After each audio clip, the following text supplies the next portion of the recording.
of society is that نحن كلنا Sudanese. We are all Sudanese, whether we are of Arab origin or of African origin. نحن كلنا Sudanese. Shouldn't this insistence on our Arabness? Let us become Sudanese. What is wrong with this?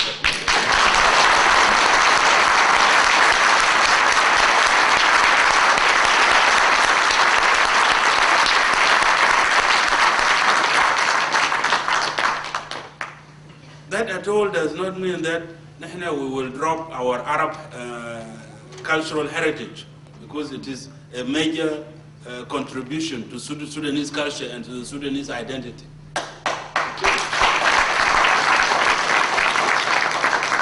That does not mean we drop Islam, because Islam is a Sudanese religion. Let us first and foremost accept ourselves as Sudanese.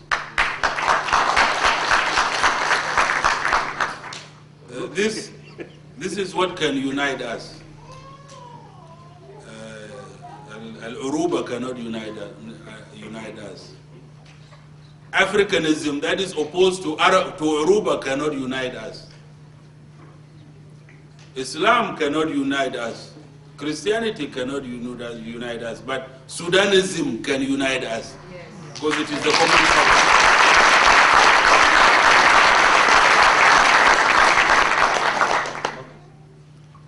Let us also drop these crazy ideas that we must all be Arabs. Even God will not accept this.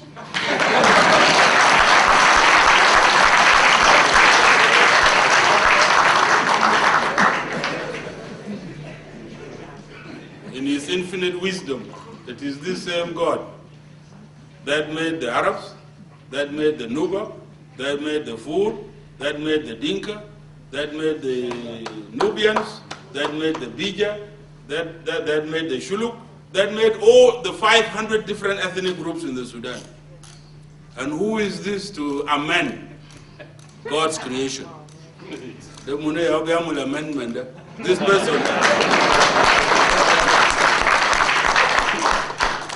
Zol al-Biyamul amendment, I would say, is against God.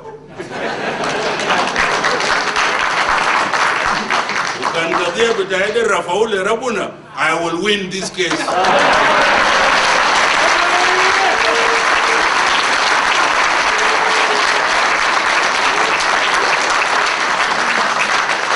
Wallahi lazim.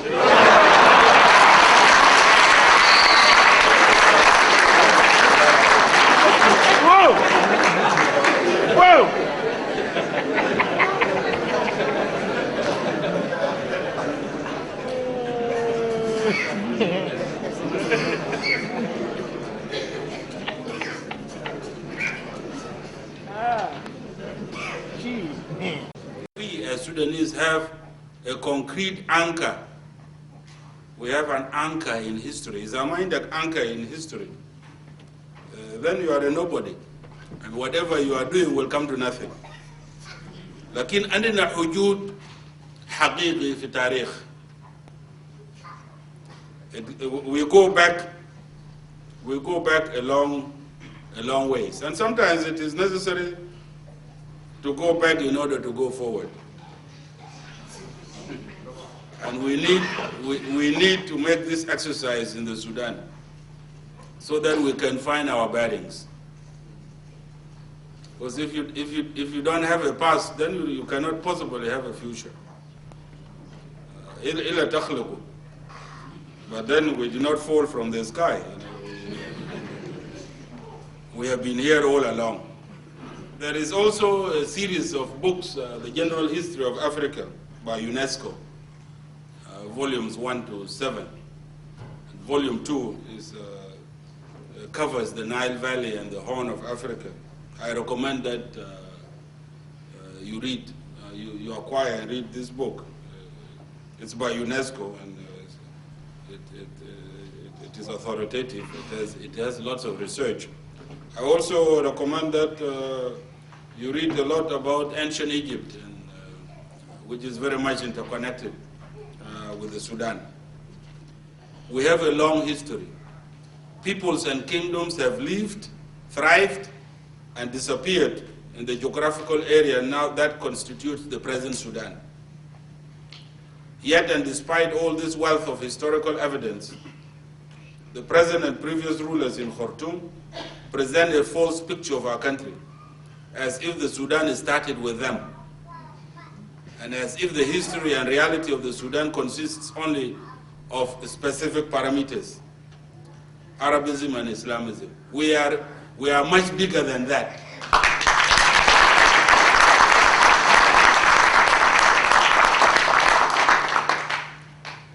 Our contention in the SPLM is that the Sudan belongs to all the peoples that now inhabit the country, and its history, its diversity, and its richness is the common heritage of all the Sudanese people.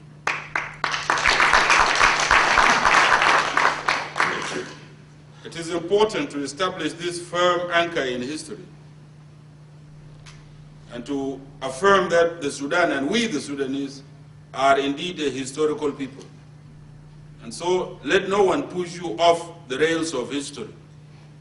كان عاوز اللي يزوق برا من التاريخ انت كنغش هناك قول لا. I am here to stay and I have equal rights like anybody else.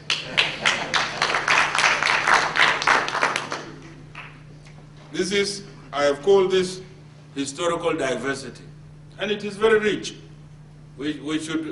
Our academicians, our scholars should have museum in a study. We should have interdisciplinary teams from various disciplines to study our languages, because there's a lot of commonality. We articulated our objective as the achievement of the new Sudan, a new Sudanese political dispensation, and that this new Sudanese political dispensation cannot be forced on people. It must be voluntary, and therefore, in our literature, we have what we call voluntary unity of the country. That is where the issue of the right of self-determination comes in, and it is important that this be put in its proper context. The right of self-determination, and it has concerned many Northerners, that this will bring the disunity, that it will bring separation. And I say quite categorically, yes, it can bring separation if the new Sudan is not achieved. Nobody would accept to be a second-class citizen in his or her own country. And so, unless we achieve a new Sudanese political dispensation, a new Sudan that belongs to all of us equally, in which we are equal stakeholders, then why should I remain in a country where I'm called Abid? No, I will not. But then, let us therefore take the bull by the horns and change the Sudan so that it belongs to all of us, so that it remains united. Otherwise,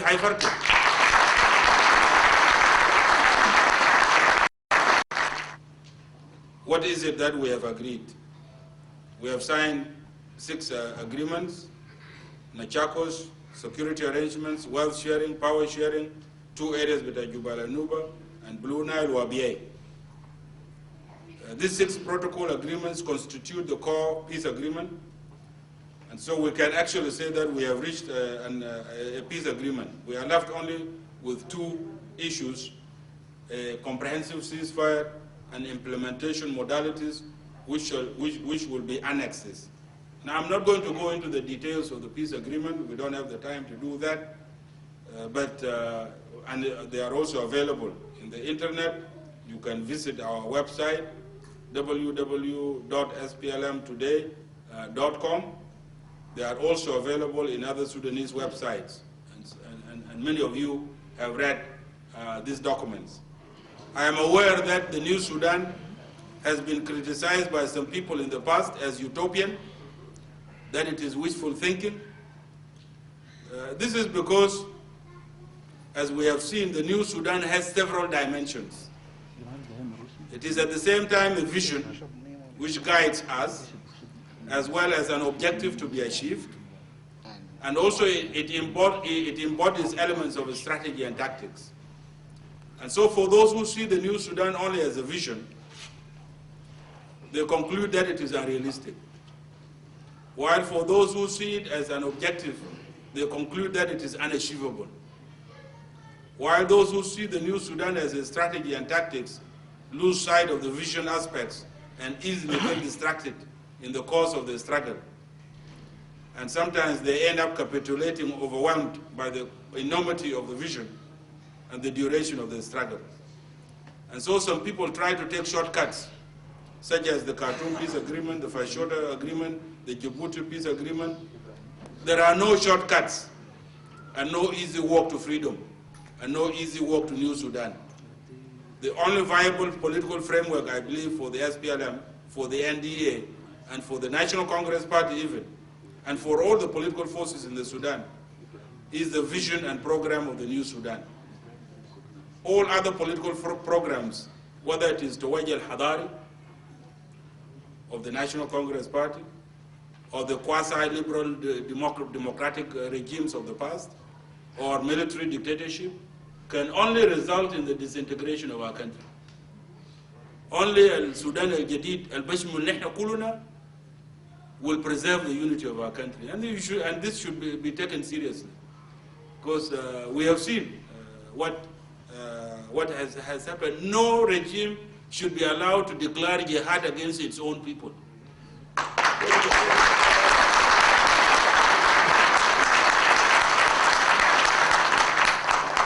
This is a recipe for disaster. How you say those people will declare jihad on them? Now, in this context, I want to talk about Darfur, because some people are mystified about what is going on in Darfur, and it is tragic, but it was bound to happen. What is happening in Darfur is government, what I would call government counterinsurgency gone wrong. See, counterinsurgency, and this is a military subject. When a regime is confronted with insurgency, it develops counterinsurgency. Hajat Tamarad. I don't know what the counterinsurgency is in Arabic. That's right. Mudada Tamarad Gul. Al-Mudada Tamarad, the logic of it is that the government recruits people, individuals, from the constituency of the Mutamaridin, from the constituency of the insurgents.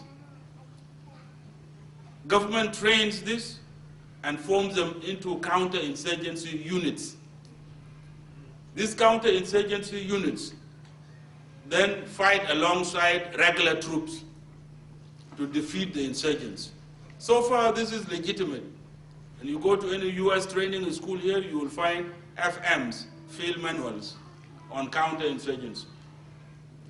What has happened in the Sudan is different from what I have just said. Recruiting individuals from the constituency of the insurgents. Why